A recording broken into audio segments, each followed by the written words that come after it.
28 ফেব্রুয়ারি প্রকাশিত হচ্ছে চূড়ান্ত ভোটার তালিকা। তার আগে কার্যত নজিরবিহীনভাবে রাজ্যে আসতে চলেছে দুদফায় কেন্দ্র বাহিনী। সেই কেন্দ্র বাহিনী কোথায় কিভাবে মোতায়েন হবে তা নিয়ে আজ বিকেল 5টায় বৈঠক রয়েছে। দুদফায় 480 কোম্পানি কেন্দ্র বাহিনী পাঠাচ্ছে কেন্দ্র।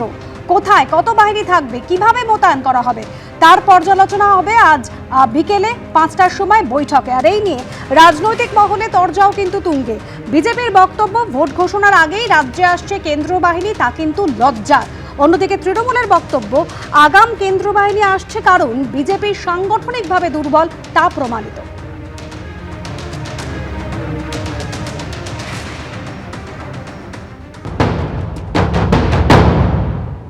ভোটার লিস্টে কারচুপির জন্য ইলেকশন কমিশনকে ব্যবহার করলো, তাতেও কাজ হচ্ছে না। এখন জমিদাররা দিল্লি থেকে লেটেল বাহিনী পাঠিয়েছে, আগাম কেন্দ্রীয় বাহিনী পাঠিয়েছে। আসবে, তারা যে সাংগঠনিকভাবে দুর্বল সেটা প্রমাণ হয়ে গেছে এই সিদ্ধান্তে। এর আগে তো হয়নি। গতকালই পূর্ব মেদিনীপুর জেলার পটাশপুর বিধানসভার ভারতীয় জনতা পার্টির যিনি বিধানসভা নির্বাচন কমিটির কনভেনার শিক্ষক অঞ্জন সাউ, তার বাড়িতে হামলা করেছে, তার মোটরসাইকেল ভেঙেছে। ওখানে মংলামাড়তে আমাদের একজন কার্যকর্তা ছিলেন, বাসা ভাড়া করে তার বাড়ির মালিককে গিয়ে ধমক দিয়েছে। অতএব এরা যেটা করে সেটাতে আমরা ভালো কিছু দেখিনি, এবারে ভালো কিছু দেখার আশায় আছি। এদের ক্যারেক্টার এইটা, এদের যে মডেল আছে এই মডেলেই এরা কাজ করে, জিহাদি মডেল। চূড়ান্ত ভোটার তালিকাও প্রকাশিত হয়নি, ভোট ঘোষণাও হয়নি পশ্চিমবঙ্গে, কিন্তু তার আগে আপাতত দুদফায় কেন্দ্রীয় বাহিনী পাঠানোর সিদ্ধান্ত কিন্তু ইতিমধ্যেই নিয়ে নেওয়া হয়েছে। আর এই নিয়ে রাজ্যপাল সিভি আনন্দ বোস বলছেন, যখন যেমন দরকার হবে কেন্দ্রীয় বাহিনী সেভাবেই ডেকে নেওয়া হবে।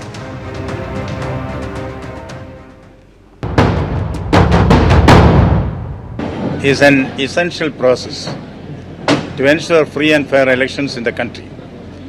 If there are some shortcomings in the conduct of that, now I am sure that everything will be done well under the supervision of the Supreme Court of India. And the Supreme Court is supreme, and we are all glad that the court has intervened and given directions to ensure that it is done in a free and fair manner. Supreme কোর্টের নির্দেশ এবং কলকাতা হাইকোর্টের প্রধান বিচারপতির দ্বারা নিযুক্ত মোট 250 জন বিচারক, তারা কিন্তু এসআইআর এর শেষ পর্যায়ের নথি যাচাই প্রক্রিয়ার কাজ আজ থেকে শুরু করবেন। কথা বলবো, রুমা পাল রয়েছেন আমাদের প্রতিনিধি। রুমা, এখনো পর্যন্ত আনুমানিক কত নথি তাদের যাচাই করতে হবে? 28 তারিখ চূড়ান্ত ভোটার তালিকা প্রকাশ হওয়ার কথা রয়েছে, কিভাবে এই কাজ তারা সম্পন্ন করবেন?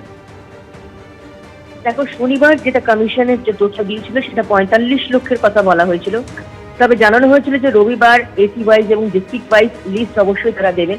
তবে এখনো পর্যন্ত অবশ্যই কতজনের এই তথ্য যাচাই করা হবে সেই সংক্রান্ত কোনো তথ্য কমিশনের তরফ থেকে দেওয়া হয়নি।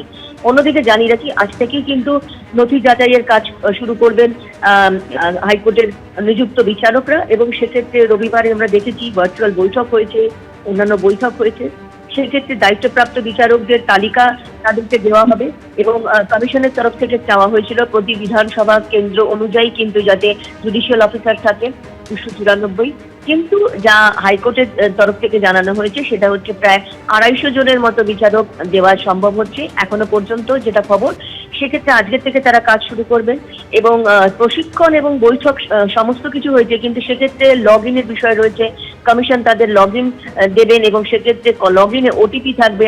সেই ওটিপির মাধ্যমে অবশ্যই সমস্ত তথ্য খুলবে, যে ভোটারদের তথ্য রয়েছে সেক্ষেত্রে সিলেক্ট এবং রিজেক্টের অপশন থাকবে।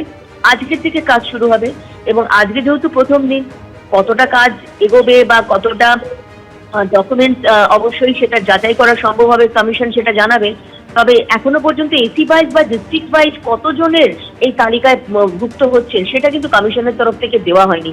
অবশ্যই 45 লক্ষের কথা বলা হয়েছিল, এর থেকে কি বেশি বাড়বে সেটা কিন্তু কমিশনের তরফ থেকে কিন্তু খোলসা কিছু করা হয়নি। রুমা, ধন্যবাদ।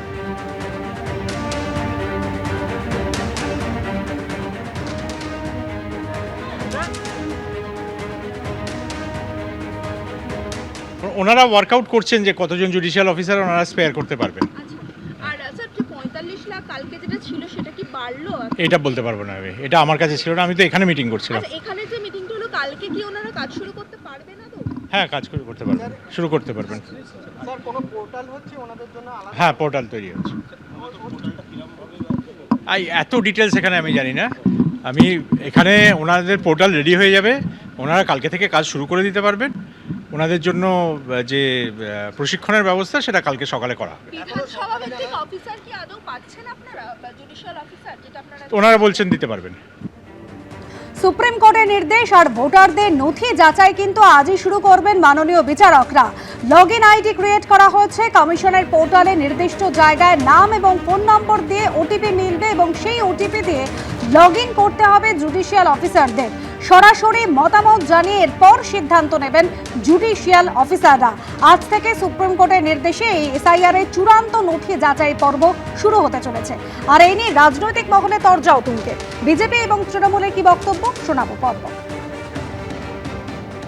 দেখুন, নির্বাচন কমিশনকে ডিএম এসপি যারা নির্বাচন কমিশনের আন্ডারে এখন কাজ করছে, নির্বাচন কমিশনকে তাদেরকে নিয়ন্ত্রণ করতে হবে সঠিকভাবে, যেন তারা নিরপেক্ষ ভূমিকা পালন করেন। আর পালন না করলে সাসপেন্ড করতে হবে ডিএমএসপিকে। দেখুন, সুপ্রিম কোর্ট পুরোপুরি বলে দিয়েছে যে এই প্রশাসন ব্যর্থ, অপদার্থ এবং এদের নিরপেক্ষতা বলে কিছু নেই। সেটা মমতা বন্দ্যোপাধ্যায়ের সরকার, সেটা সুপ্রিম কোর্ট প্রধান বিচারপতি বলে দিয়েছে। আর কোনো সিলমোহরের প্রয়োজন নেই। জাতীয় নির্বাচন কমিশন যে পদ্ধতিতে যাদের দিয়ে রাজনৈতিক উদ্দেশ্য প্রণোদিতভাবে বিজেপির হয়ে পক্ষপাতদুষ্ট কাজ করে মৃত্যুর মিছিল উপহার দিয়েছে, হয়রানি উপহার দিয়েছে, বাংলার মানুষকে একটা ভয়ঙ্কর অস্তিত্বের সংকটের আতঙ্কে ফেলে দিয়েছে। তো এবং যে পদ্ধতিতে তারা কাজ করছিলেন, যে পদ তৈরি করছিলেন, অন্য জায়গা থেকে আনছিলেন, আমরা আপত্তি করেছি। মাননীয় মুখ্যমন্ত্রী মমতা বন্দ্যোপাধ্যায় নিজে সওয়াল করে আপত্তি করেছেন এবং তারপর সুপ্রিম কোর্ট কিছু নির্দেশ দিয়েছেন, সেটা কলকাতা হাইকোর্টে এসছে এবং কলকাতা হাইকোর্ট সেই অনুযায়ী ব্যবস্থা নিয়েছেন। 28 ফেব্রুয়ারি সর্বোচ্চ আদালত জানিয়ে দিয়েছে চূড়ান্ত ভোটার তালিকা পশ্চিমবঙ্গের ক্ষেত্রে প্রকাশিত হবে। কিন্তু সবথেকে বড় প্রশ্ন এই প্রেক্ষাপটে যে তাহলে কত নাম বাদ যেতে চলেছে। খসড়া তালিকাতেই আমরা দেখেছি 58 লক্ষের বেশি নাম বাদ গিয়েছিল। কমিশন সূত্রে খবর, গতকাল বিকেল পর্যন্ত নাম বাদ যাওয়ার সম্ভাব্য সংখ্যা প্রায় 67.5 লক্ষের কাছাকাছি এবং এই যে ফাইনাল স্ক্রুটিনি, তাতে এখনো 45 লক্ষের বেশি ভোটারের নথি যাচাইয়ের কাজ বাকি রয়েছে। বেনজির পরিস্থিতির উল্লেখ করে নজিরবিহীন নির্দেশ দিয়েছে সুপ্রিম কোর্ট। সর্বোচ্চ আদালতের নির্দেশে এসআইআর এর অন্তিম পর্বে তথ্য যাচাই, স্ক্রুটিনি এবং আবেদন ও অভিযোগের নিষ্পত্তি করতে সোমবার থেকে কাজ শুরু করছেন হাইকোর্টের প্রধান বিচারপতির নিয়োগ করা বিচারকরা। নির্বাচন কমিশন সূত্রে পাওয়া খবর অনুযায়ী শনিবার রাত পর্যন্ত প্রায় 45 লক্ষ ভোটারের নথি যাচাই এখনো বাকি রয়েছে। কমিশন সূত্রে দাবি, রবিবার এই সংখ্যা আরও বেড়ে গিয়েছে। সংখ্যা আরও বাড়বে বলেই মনে করছে কমিশন। সূত্রের খবর, জেলা ও বিধানসভা কেন্দ্র অনুযায়ী সেই তালিকা শীঘ্রই প্রকাশ করবে কমিশন। কিন্তু এখানে সবথেকে বড় প্রশ্ন হচ্ছে, শেষ পর্যন্ত পশ্চিমবঙ্গে এসআইআর এর কত ভোটারের নাম বাদ যাবে জানিয়ে দীর্ঘদিন ধরে চলছে রাজনৈতিক চর্চা। 1 কোটিরও বেশি নাম বাদ যাওয়া উচিত। একটাও ভোটারের নাম যেন বাদ না যায়। শেষ পর্যন্ত নাম বাদের সংখ্যাটা কততে গিয়ে দাঁড়াবে তা নিয়ে জল্পনার শেষ নেই। ইতিমধ্যে পশ্চিমবঙ্গে খসড়া ভোটার তালিকা থেকে 58 লক্ষের বেশি নাম বাদ গেছে। কমিশন সূত্রে খবর, এসআইআর এর শুনানি পর্বে অনুপস্থিত ছিলেন 5 লক্ষ ভোটার। নথি যাচাইয়ের পর এখনো পর্যন্ত অযোগ্য হিসেবে চিহ্নিত হয়েছেন আরও 4,44,970 জন। এদের সকলেরই নাম বাদ যাবে বলেই কমিশন সূত্রে দাবি। ফলে রবিবার পর্যন্ত নাম বাদের সংখ্যাটা গিয়ে দাঁড়াতে পারে প্রায় 67.5 লক্ষের কাছাকাছি। বিজেপি নেতারা বলল 1 কোটি 2 কোটি বাদ দেব, লাখ লাখ রোহিঙ্গা, এই সব মিথ্যা বলে প্রমাণ হচ্ছে। তো ফলে ওরা চাপ দিচ্ছে আরো বাড়াও, আরো বাড়াও, নাম কাটো, আরো বাড়াও। এবার কোর্টেরও নজরদারি চলে আসছে। ফলে বিজেপির দালালি করতে গিয়ে একটা মহা সমস্যায় পড়েছে এই কমিশন। নির্বাচন কমিশন সূত্রে খবর, এখনো 45 লক্ষের মতো ভোটারের নথি যাচাই করে সিদ্ধান্ত নেওয়া বাকি রয়েছে। সোমবার থেকে সুপ্রিম কোর্টের নির্দেশে যে কাজে যোগ দিচ্ছেন জুডিশিয়াল অফিসাররা। 28 তারিখে একটা ভোটার লিস্ট বেরোবে, তারপরে যারা সন্দেহজনক তাদের সাপ্লিমেন্ট লিস্টে নাম আসবে। কিন্তু সাপ্লিমেন্টারি লিস্টে নাম আসতে গেলে 3টা কাগজ দিতে হবে। আপনার ডোমিসাইল সার্টিফিকেট আপনাকে দেখাতে হবে, আপনার 18 বছর হয়ে গেছে আপনাকে দেখাতে হবে। বাংলাদেশের মুসলমান অনুপ্রবেশকারীরা এই কাগজ দেখাতে পারবে না। আর কোর্ট নিযুক্ত লোকেরা তথ্য এবং কাগজের বাইরে যাবে না। বিহারের পর পশ্চিমবঙ্গ সহ 12টি রাজ্য ও কেন্দ্রশাসিত অঞ্চলে ভোটার তালিকার বিশেষ সংশোধন শুরু করে নির্বাচন কমিশন। সেখানে পশ্চিমবঙ্গ, তামিলনাড়ু এবং উত্তরপ্রদেশ বাদে বাকি 9 রাজ্য ও কেন্দ্রশাসিত অঞ্চলে পূর্ণাঙ্গ ভোটার তালিকা প্রকাশ করে দিয়েছে নির্বাচন কমিশন। নির্বাচন কমিশনের প্রকাশ করা তথ্য অনুযায়ী শতাংশের বিচারে সবচেয়ে বেশি নাম বাদ গেছে বিজেপি শাসিত ছত্তিশগড়ে প্রায় 25 লক্ষ। বিজেপি শাসিত রাজস্থানে বাদ গেছে 31 লক্ষের বেশি নাম। আরেক বিজেপি শাসিত রাজ্য মধ্যপ্রদেশের সংখ্যাটা 34 লক্ষের বেশি। অন্যদিকে বাম শাসিত একমাত্র রাজ্য কেরলে সদ্য সমাপ্ত এসআইআরে প্রায় 9 লক্ষ নাম বাদ গেছে। পশ্চিমবঙ্গে এসআইআর এর কাজ 95% শেষ হয়ে গেছে বলে শুক্রবারই সুপ্রিম কোর্টে জানিয়েছে নির্বাচন কমিশন। 28 ফেব্রুয়ারি নির্ধারিত দিনেই প্রকাশিত হচ্ছে ভোটার লিস্ট। প্রয়োজনে পরে আরও একটি সাপ্লিমেন্টারি তালিকাও দিতে পারে কমিশন। রুমা পাল, সুদীপ্ত আচার্য ও রাজীব চৌধুরীর রিপোর্ট, এবিপি আনন্দ। এবিপি আনন্দ, এগিয়ে থাকে, এগিয়ে রাখে।